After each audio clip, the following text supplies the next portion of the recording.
Hello, hello, hello. Welcome to Be Bold America. Our topic today is the State of the Free Press 2025. Journalism isn't just about reporting the news. It's about holding power accountable, informing voters, and connecting people to their communities. Without it, our democracy dies. Every year, Project Censored highlights the vital stories that corporate media underreported, exposes rampant news abuse, and tracks emerging threats against the press from financial and political powers. As Nobel Prize winner Maria Ressa stated, "First they came for the journalists. We don't know what happened after that." State of the Free Press 2025 comes at a time when trust in the media is at an all-time low. We have big things to do. Today's bold guest is Shaylee Voitel. Shaylee is a digital and print editor at Project Censored. She first began her research with the project at North Central College, co-authoring the Deja Vu News chapter in the State of the Free Press 2022 and 2023 yearbooks. In addition to her editorial contributions to the yearbook series, Shaylee helped develop the State of the Free Press 2024 teaching guide and the project's Critical Media Literacy in Action social media series. Her writing has also been featured in Truth Out, The Progressive, and Ms. Magazine. Welcome to Be Bold America, Shaylee. Hi, Jill. Thank you so much for having me. Well, it is my pleasure. Shaylee, for those of us who aren't familiar with Project Censored, why don't you tell us about the organization above and beyond the State of the Free Press yearbooks? For example, I put a link in the show's marketing piece on the resource on how to recognize false information, the checklist you have there. But you also mention in your bio the Critical Media Literacy in Action social media series. So there's a lot more to Project Censored than just the State of the Free Press yearbooks. So tell us about the organization. Well, thank you again so much for having me and letting me talk a little bit about Project Censored. Oh, my pleasure. Yeah. Project Censored is a nonprofit focused on critical media literacy education and championing independent journalism. Media literacy, is incredibly important, as it always has been. I think, now more than ever, we're kind of surrounded by information. It's all around us all the time. We're getting inundated with it on our phones for hours every single day. And I think there have been studies to show that we're surrounded by information and we know less now. Yeah, I mean, and that's the truth. And I think it's really easy, and my colleagues and I, Kate Horgan and Reagan Haney, really wanted to embrace social media as a means of getting through to people of all generations, but especially our generation, Gen Z, who uses, these platforms like Instagram and Twitter and TikTok.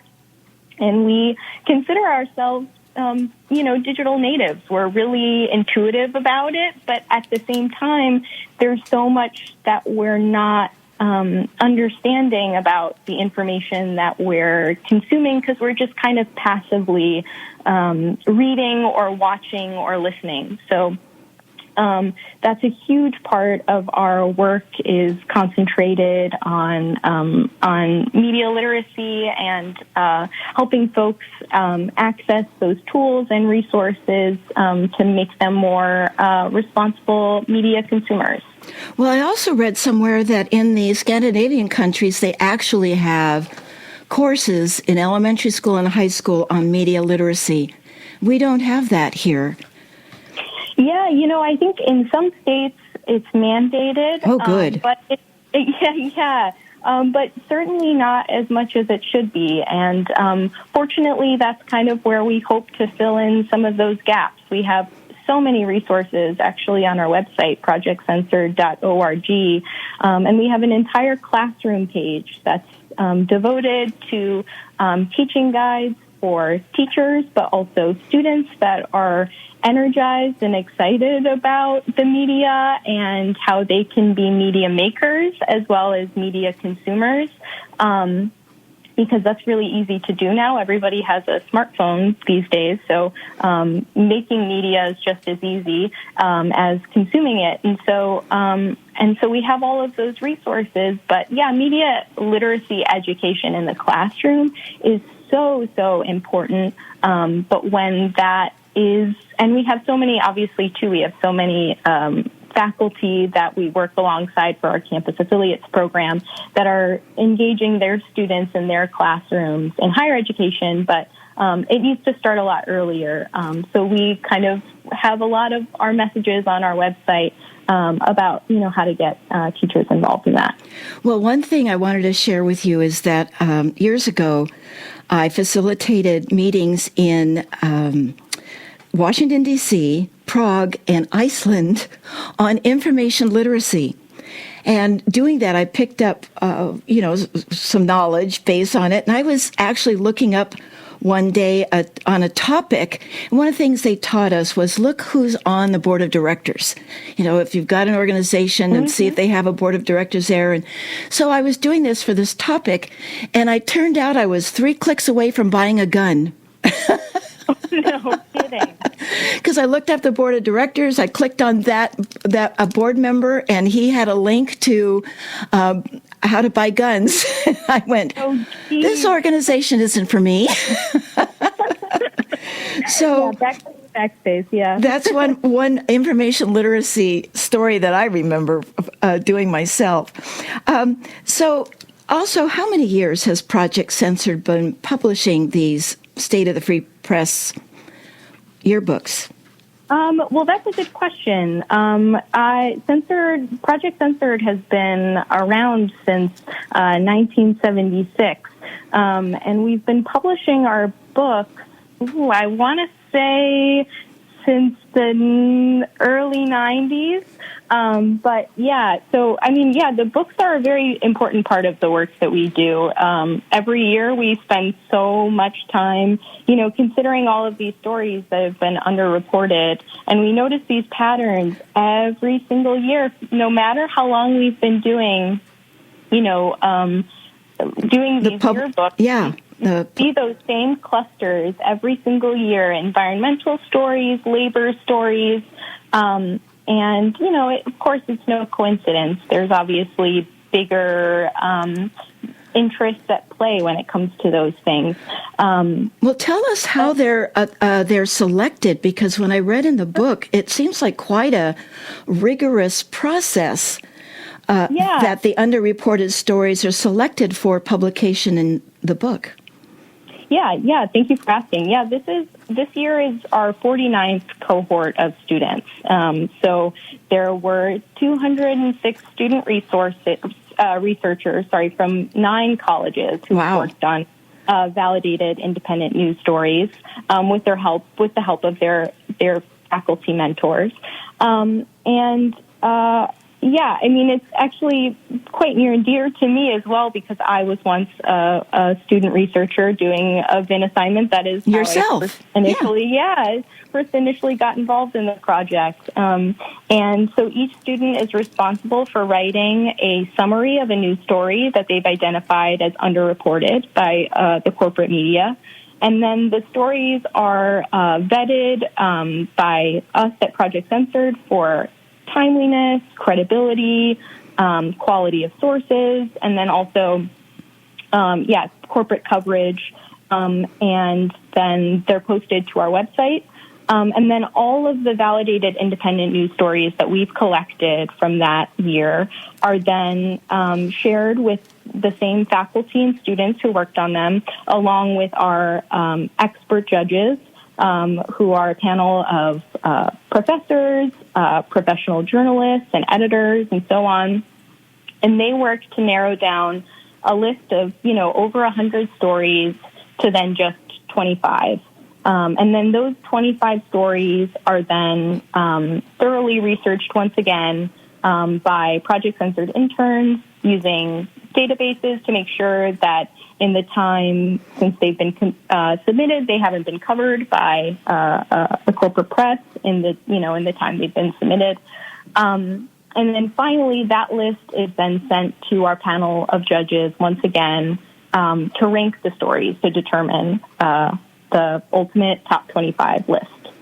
Well, one thing that when I was going through the book, I realized that it seemed to me there were quite a lot of them were climate related in some way. Mm-hmm. And out of 25, I think it was 1/3 of them.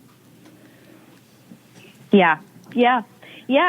Every single year we see that. And yeah, I mean, just in this book, this year's book, we have a story. Well, I was going to ask you do you have some underrated stories that you'd like to make sure we cover? Because I've gone through them and I have them, but I want to make sure we cover ones that you want to make sure. So now take it away.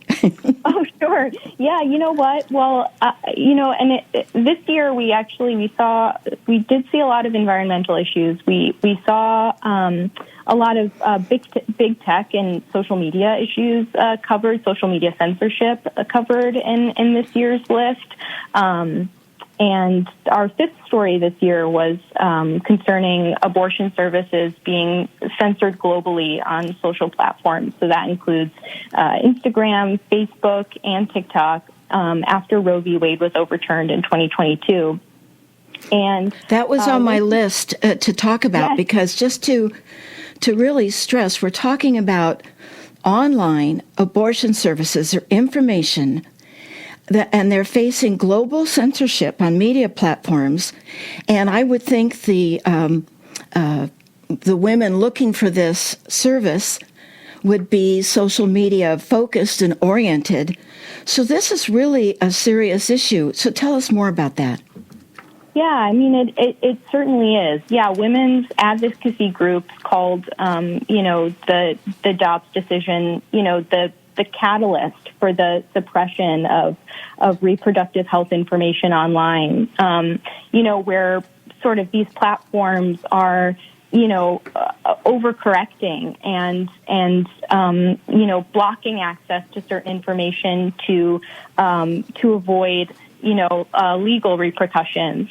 And so this censorship kind of includes, hiding hashtags for abortion drugs and removing reproductive health information, certain places, even on Google in some cases. And so that sort of over-moderation really harms a lot of people and leaves them without the care that they need. Well, it also impacts the women's rights organizations, which are probably nonprofit.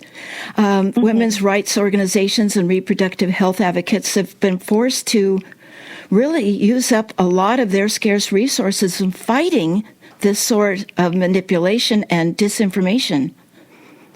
Correct. Yeah, I mean, it is. It's sort of an insidious thing, and I think that's why the top 25 list is so important. I've passed this book along now to so many of my friends and my family members who have read things on this top 25 list that, maybe this overarching thing like the Dobbs decision, okay, I knew about that, but there's so much that isn't being covered by our corporate media that we're sort of being failed by in that way. And so to be able to, understand these issues and what's going on, and to be, let in on sort of these censored stories is so important. And I think we have such a stellar list of independent reporting this year, and this story was shocking, but at the same time, I'm glad that it's on the list and more people are aware of it now. Aware of it, right.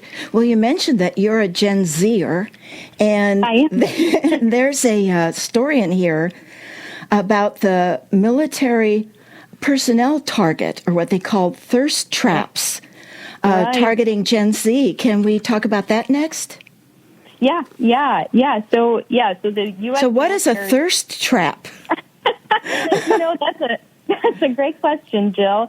It's interesting. I think it can take very many forms. In this case, it's this user Haley Mann who posts these sort of truly suggestive videos online to garner sort of attention. But what's really bizarre about it is that she is doing it to promote enlistment in the United States military, and her content, which often references her alleged, like, it's sort of like a tongue-in-cheek thing, but she references her alleged status as a PSYOP and showcases sort of like weapons and luxury purchases and military life, and it it raises questions about professionalism and ethics, and obviously potentially violating it's despite potentially violating military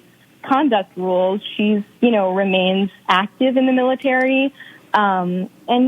I think the biggest issue is that, critics are arguing, these tactics exploit young viewers' difficulty distinguishing between sponsored content and obscure the realities of military life, including, its sexual assault record. Well, and I read in the chapter that it's using female sexuality online to lure teenage boys into the military. Yeah. So, time to take a break. You are listening to Be Bold America on KSQD 90.7, 89.5, and 89.7 FM. Many voices, one station. Listen globally online from the ksqd.org website. Our topic today is State of the Free Press 2025, and we're speaking with Shaylee Voitel, who is the digital and print editor at Project Censored, and her writing has been featured in Truth Out, The Progressive, and Ms. Magazine. Learn more by visiting the Project Censored website at projectcensored.org. I'm your host, Jill Cody. Did you know that 6 corporations own 90% of the media in the United States? Isn't it about time we own some too? KSQD 90.7 FM, your community radio station, your voice, your concerns. Go to www.ksqd.org to get involved and support locally owned grassroots community media. K-Squid, KSQD FM. Hello, K-Squid listeners. I'm Tom Hartman, and each weekday at 4 p.m., I bring you a different perspective on the news than you're likely to hear on most media outlets.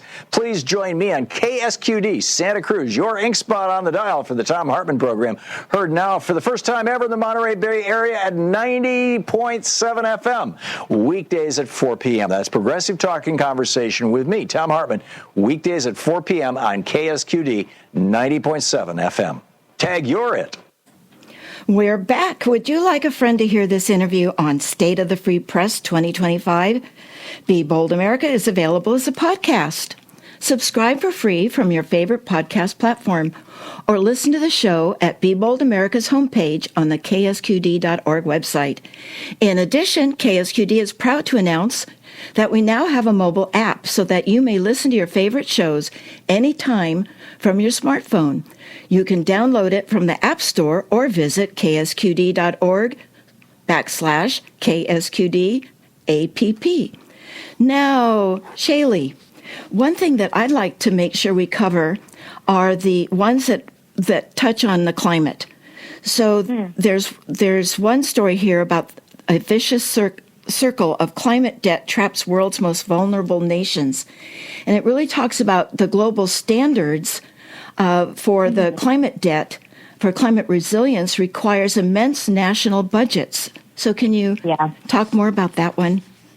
Yeah, this was a report out of the World Resources Institute. And yeah, as you said, it covers, low-income countries that face this climate debt trap, struggling with climate-induced disasters and mounting, debt. And these nations often borrow to fund, climate resilience, but are burdened by high interest loans, short repayment periods, and compounding crises like the pandemics and natural disasters. So as debt surpasses 60% of GDP in many nations, governments cut essential services like health and food security, and worsening poverty and public distrust. And so, we talk about in the journalists in this story, talk about how experts urge reforms like, below market rate loans, debt cancellation, and contributions to the loss and damage fund. Critics also label, these current lending policies as a new form of colonialism, that forced nations to exploit fossil fuels to repay debts. Well, I read that, let me just find the sentence here. It said around the world, approximately 41% of people live in countries that spend more on interest payments than on development, a situation that undermines public trust in those nations' governments and in the belief that international cooperation works to everyone's benefit.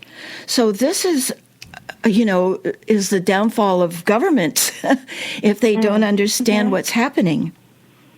Yeah, for sure. And, and I think, it's awful too because, this issue has obviously, limited media coverage in the corporate media. But, independent outlets and studies have been sounding the alarms for many years, and have warned of this crisis and have emphasized, the urgent need for equitable financial solutions to aid, climate vulnerable nations. Well, I would think most people don't even know what climate debt means or even heard of it or know that it's a complication to the climate crisis.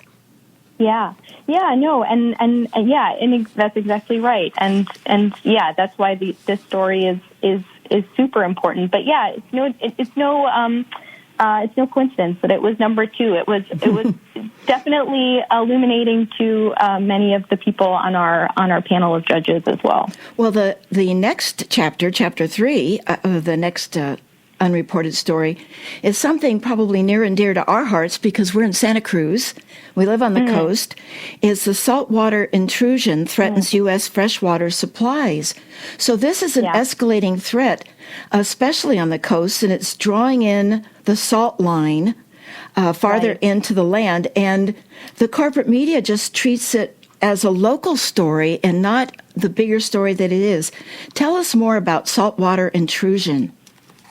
Yeah, so that was our number 3 story this year, and it was based on a pair of articles from The Guardian and The Conversation, and it covers saltwater intrusion from the Gulf of Mexico up the Mississippi River, which infiltrates freshwater systems of the Delta region and contaminates drinking and agricultural water supplies, as well as inland ecosystems.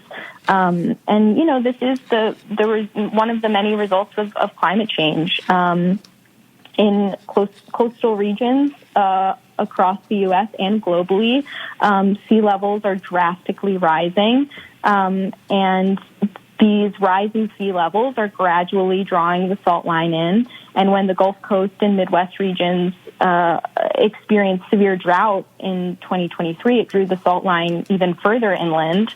Seawater intrusion is happening all over the world. Most threatened places are communities on low-lying islands, such as the Marshall Islands.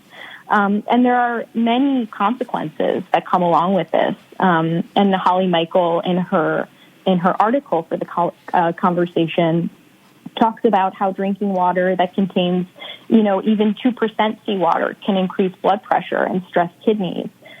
Salt water can corrode pipes and produce toxic disinfection byproducts in water treatment plants. And it can have serious impacts on infrastructure as well, reducing, the lifespan of roads and bridges. And yeah, as you mentioned before, too, some major corporate outlets like CNN, Time, CBS, they covered saltwater intrusion in fall of last year. But they focused primarily on the threat to coastal Louisiana. And so largely this issue is treated by the corporate media as a localized issue and a short-term problem, when in fact, it's a very widespread and, escalating consequence of the climate crisis. Yes, it's a worldwide problem. And what were the islands that you mentioned again? The Marshall Islands. I don't know if I'm remembering this correctly, but the Marshall Islands are, I think, affected, really one of the canaries in the coal mine, if you will, of the climate emergency, because I think their president or prime minister is looking for land elsewhere in other countries because the sea level rise is affecting them significantly, in addition to the saltwater incursion that's happening into the island. So they have a particular problem. And on our coast, I know that a lot of I'm not an expert on this, but what I do know, our water system, our water companies take the water from underground wells, groundwater. Mm-hmm. And again, the saltwater incursion is affecting them as well, the underground aquifers. That's what I mean to say. So it is a larger problem than just talking about one city or one island. Or sure. It's significant. Yeah. Well, this might be a good time to take our next break and then move on to some other, I know, that are affected by the climate. You're listening to Be Bold America on KSQD 90.7, 89.5, and 89.7 FM. Many voices, one station. Listen globally online from the ksqd.org website. Our topic today is State of the Free Press 2025, and we're speaking with Shaylee Voitel, who is a digital and print editor at Project Censored, and her writing's been found in Truth Out, The Progressive, and Ms. Magazine. Learn more by visiting the Project Censored website at projectcensored.org. We will be right back after Jim Hightower's commentary titled Big Oil's Slick Attempt to Greenwash Its Massive Plastic Pollution. I'm your host, Jill Cody. Let's all sing the holiday classic, All I Want for Christmas is Something Not Made of Plastic. Easier sung than done. Plastic is now ubiquitous in toys, electronics, tools, air, water, and us. And don't forget the plastic baby Jesus in Christmas tableaus. What is plastic anyway? It's a toxic synthetic material mostly manufactured from petroleum by such giants as ExxonMobil, the globe's top purveyor. So much is produced by these profiteers that plastic trash is now a planetary disaster. But not to worry, for Big Oil's lobbyists assure us gabillions of plastic bags, bottles, and such are being recycled, keeping them out of our landfills, water, bodies, etc. Swell! Except they're lying. After all, Exxon is the same for-profit contaminator that lied for years that fossil fuels were not causing climate change, even though top executives knew they were. Their ethic of deceit continues today. Big Oil knows that 94% of U.S. plastics are not recycled. Indeed, they can't be. Faced with growing public alarm about the ever-growing glut of plastic pollution, the industry has doubled down on deceit by offering a snappy new PR slogan, Advanced Recycling. They say it's a magical process dubbed pyrolysis. Only it doesn't work. It's expensive and it increases climate change emissions. Still, Exxon exclaims that it will soon be processing 500,000 tons of plastic waste. But that's not even a drop in the plastic bucket, for more than 400 million tons of plastic waste is discarded each year, and the oil industry is planning to double plastic production by 2040. This is Jim Hightower saying, the only real way to stop plastic pollution is to use less plastic. To learn more and help, go to beyondplastics.org. The Hightower Radio Lowdown is made possible by you subscribers to Jim Hightower's Lowdown on Substack. Find us at jimhightower.substack.com. We're back. Our topic today is State of the Free Press 2025, and our bold guest today is Shaylee Voitel. Now, Shaylee, let's go to topic, I think it's your sixth story, Global Forest Protection Goals at Risk. And it says, we are investing in activities that are harmful for the forest at a higher rate than we are investing in activities that are beneficial for forests. So talk more about that one. Yeah, so this was a report based on a 2023 independent assessment that found that the UN's goal to end deforestation by 2030, which was set at the COP26 in Glasgow. And COP is short for? Are you there? Oh, did we lose you? Oh, sorry. Sorry. Did we lose you for a second? Yeah, sorry. Sorry about that. Yeah, it's the climate change conference. Right. Okay. Go ahead. When we talk in acronyms, I like to explain what they are. Right. Yeah. So that was in Glasgow, and it's unlikely to be that goal that was set at that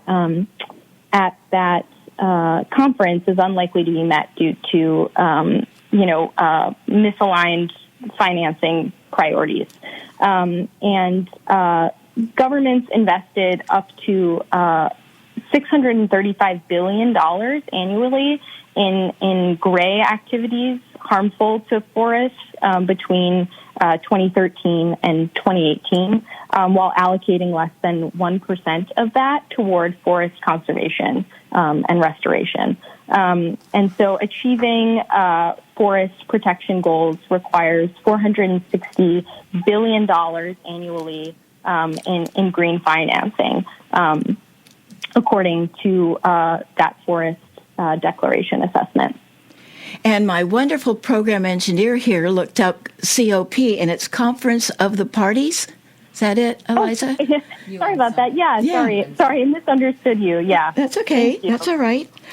So now the other story that I thought was a little bit disturbing, again, was 1/3 of our global children are facing water scarcity.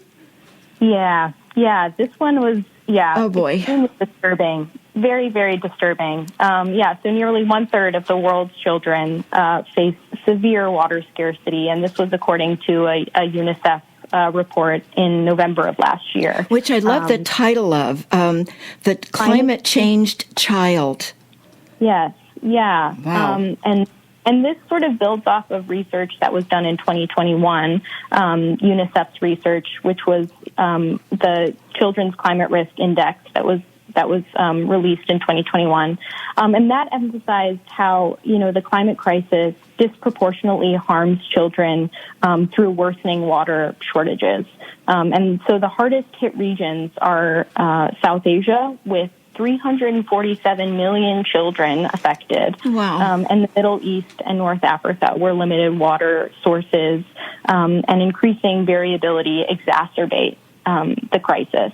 And so South Asia, which is home to 1/4 of the world's children, grapples with escalating floods, droughts, and groundwater decline, all worsened by climate change.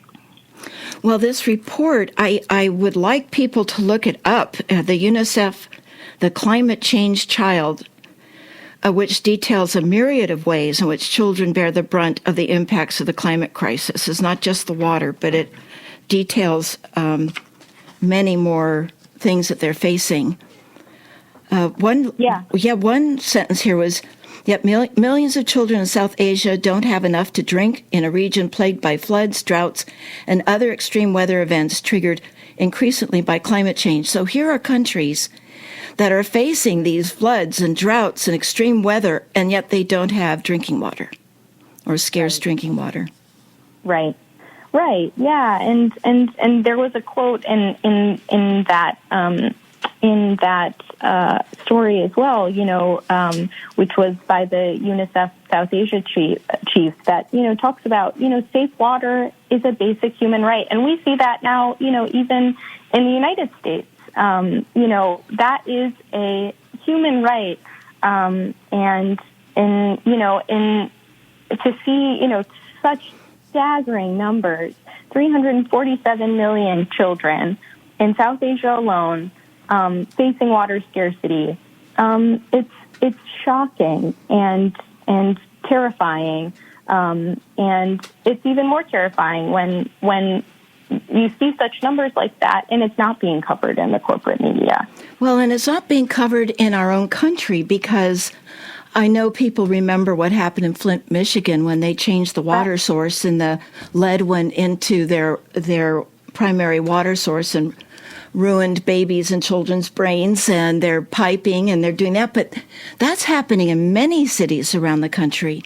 It's not just Flint, it's many cities, and in our own country we don't seem to be able to get clean drinking water. So that's a story that isn't being covered as well, let alone the one globally. Within America, it's a serious issue. And talking about water, there's another underreported story about bottled water consumption is exacerbating the socioeconomic inequality. Basically, poorest families spend the most. And so bottled water is a real issue. Now, I have an issue because I understand some of our bottled water just goes and gets the public water, out of streams and creeks and puts it in the water and makes a huge profit on it. And it's already public water. So tell us more about that one.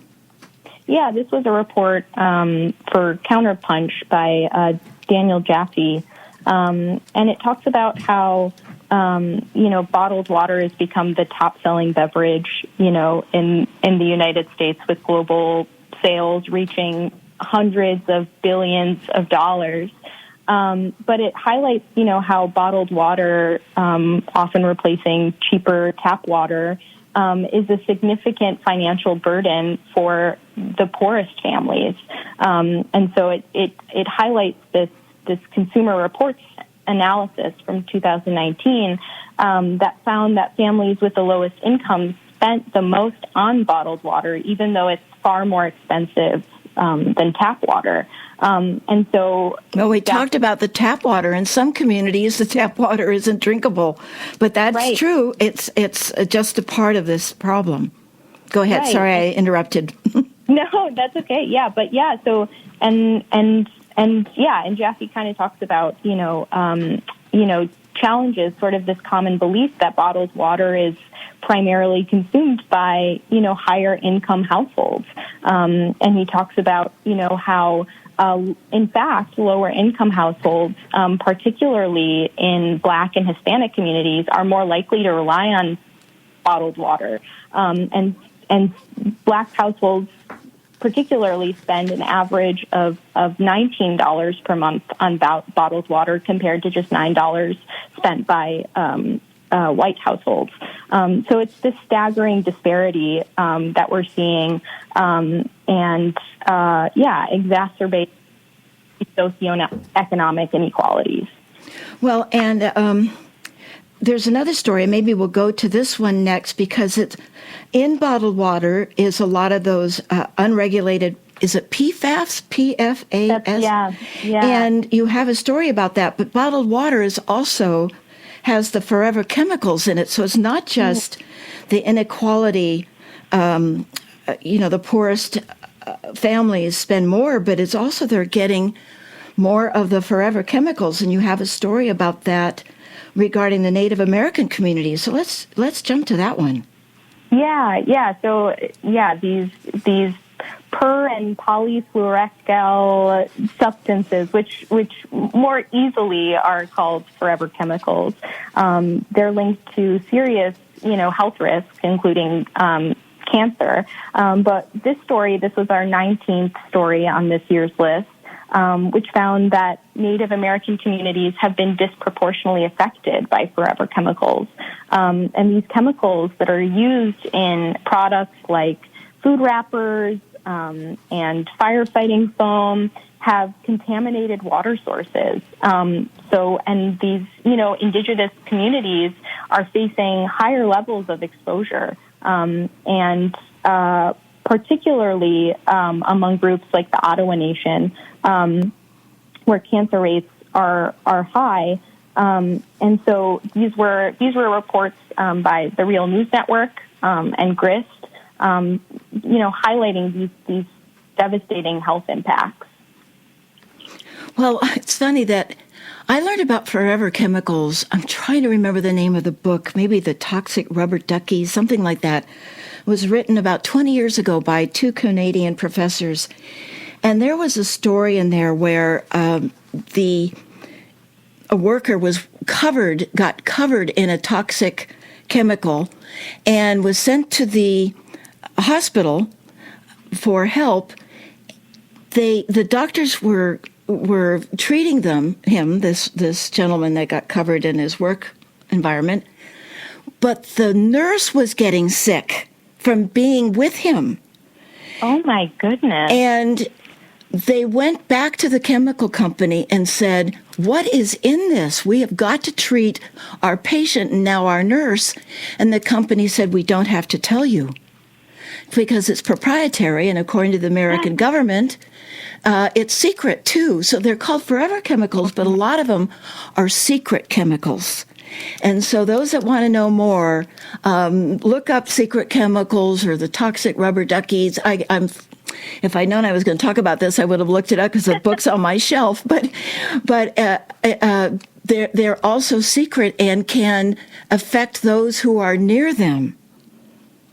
So I know. Yeah. So it's not just PFAS, but forever chemicals is another serious issue. Yeah, no, for sure. And actually, no coincidence that last year on our top 25, our number one story was actually forever chemicals in rainwater, which was a global threat, to human health. So this idea of forever chemicals, I'm sure it'll just kind of keep, coming up on these top 25 lists until people are, thoroughly paying attention. And then, let's see, I'm trying to look if there's another one. Oh, yes, that sort of related to climate, which was the natural gas hidden health and climate risk, where, a natural gas, a lot of people love their gas stoves. But talk about that one. That was interesting. Yeah. This was our fourth story on this year's list. And it sort of talked about how, the natural gas industry had adopted these tobacco industry tactics to promote gas stoves while sort of downplaying, health and climate risks. And these were according to investigations by Vox, NPR, and the Climate Investigation Center in 2023. And so these reports revealed sort of, this decades-long campaign to undermine science and mislead consumers and block regulation by sort of funding industry-backed studies and launching these PR efforts that included celebrity endorsements and product placements.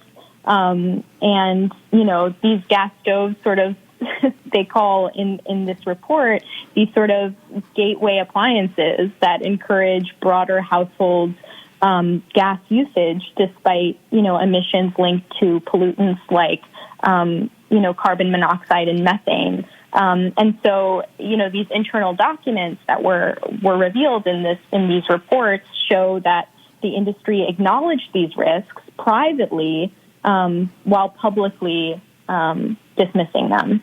Well, I would like to read this section where the recording by Ted Williams, a senior executive for the American Gas Association, what he was recorded to say, and it was, quote, "Gas cooking does generate indoor air emissions of contaminants, including carbon monoxide, oxides of nitrogen, trace amounts of materials such as formaldehyde, and so forth." And then he continued to say, "It's not an issue that's going to be easy to paper over." Yeah. And they sure tried. Oh, they are. Yeah. They sure tried. Yeah, no, for sure. And these, these advocacy groups that are highlighted in these in this report, which included the Sierra Club, condemned these actions and aptly called it gaslighting. And these independent outlets that I mentioned before are highlighting, its role sort of their role in shaping policy and public perception. And so, experts from, Boston University and others were urging sort of this, more transparency and evidence-based regulations to address some of these risks more effectively. Well, also,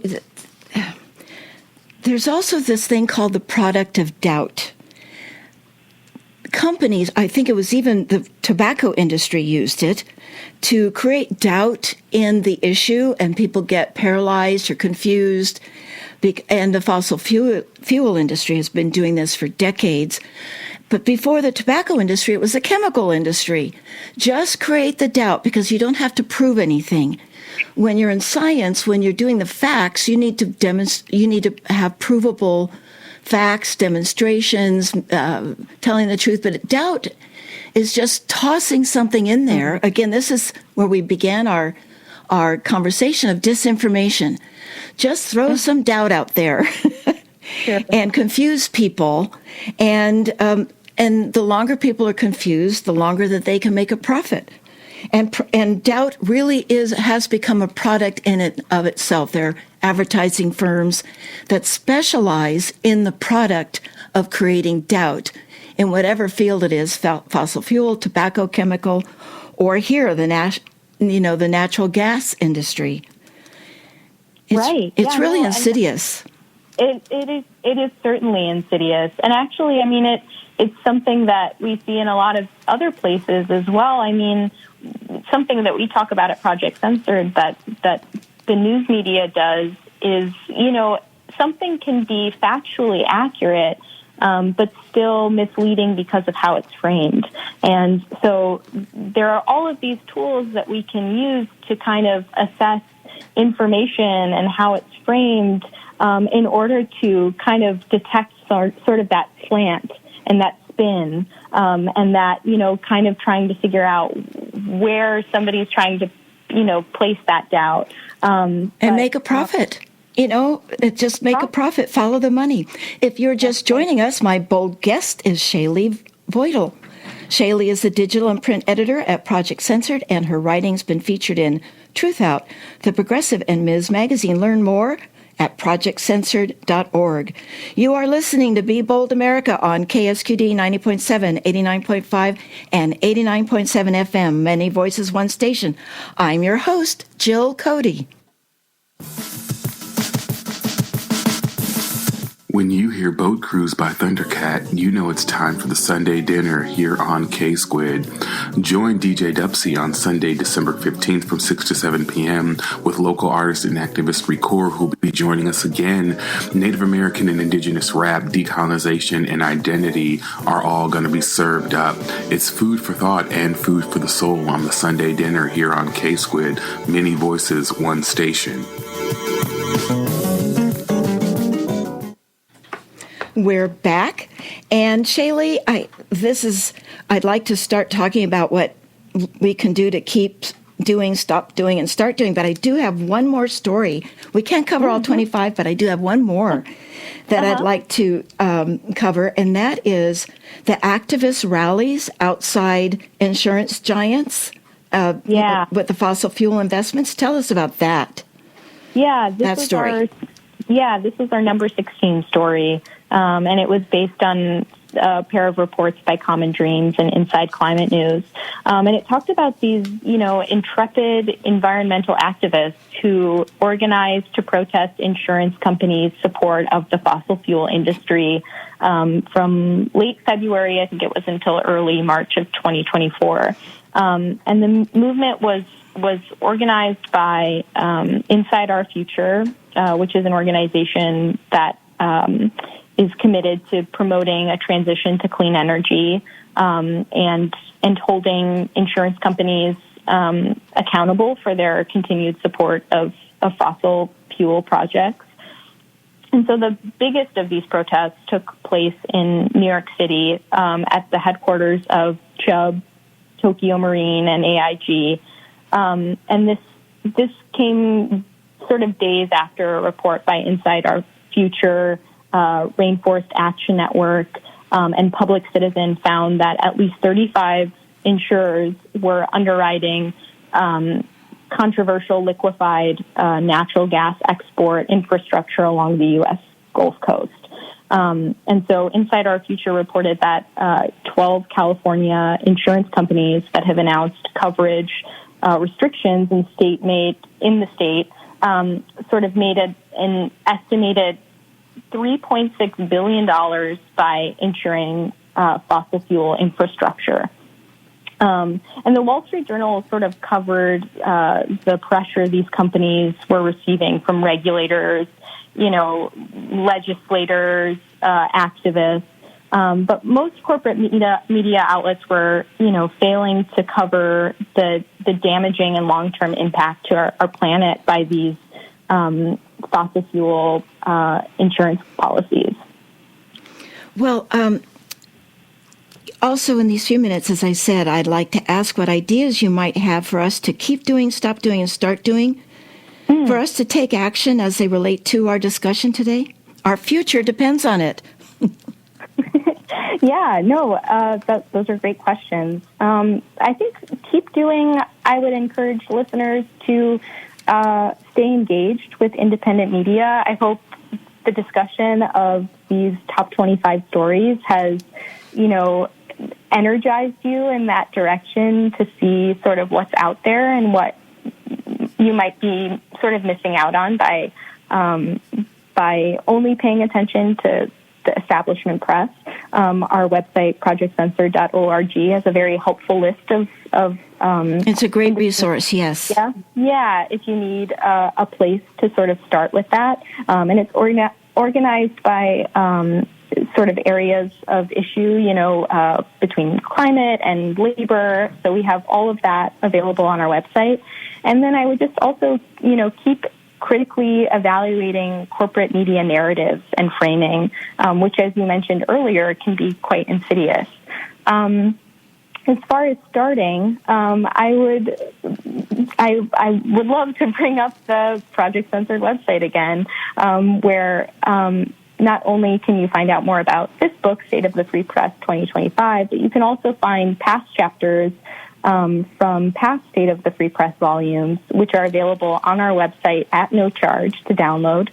And you can sign up for our newsletter, and also follow us on social media at Project Censored if you have, Twitter or Instagram or TikTok. And we post exclusive series focused on critical media literacy. And we unpack, sort of media messages and news narratives that we've been talking about this whole show. And then stop doing, I would encourage listeners to try to stop, or avoid passive consumption of news, which I know can be really, really hard when you're just scrolling on your phone. I'm guilty of it. I see things. I don't go back to things, but it's a really important lesson to learn, especially now. But you should always be questioning sources, headline construction, captions, photos that are being used.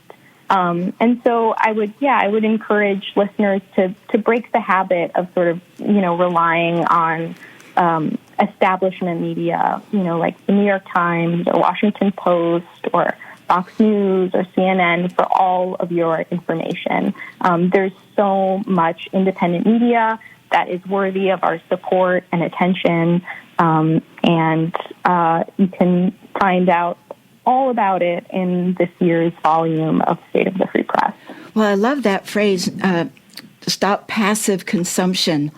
That was, and also my wonderful program engineer just gave me supporting digital literacy and cyber safety. The County Office of Education. The County Office of Education, supporting digital literacy and cyber safety here at our county, Santa Cruz County Office of Education. Thank you, Eliza.